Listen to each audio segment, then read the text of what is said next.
देवानं त्याची 2 रूप प्रत्येकाच्या घरात निर्माण केली की काय? ती 2 रूप म्हणजे आई आणि बाप. मिळणार नाही पुन्हा आई बापाची माया, मिळणार नाही पुन्हा आई बापाची माया.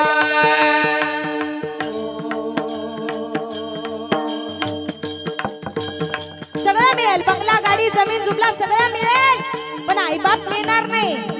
म्हणून आहे तोपर्यंत आई वडिलांची सेवा करा.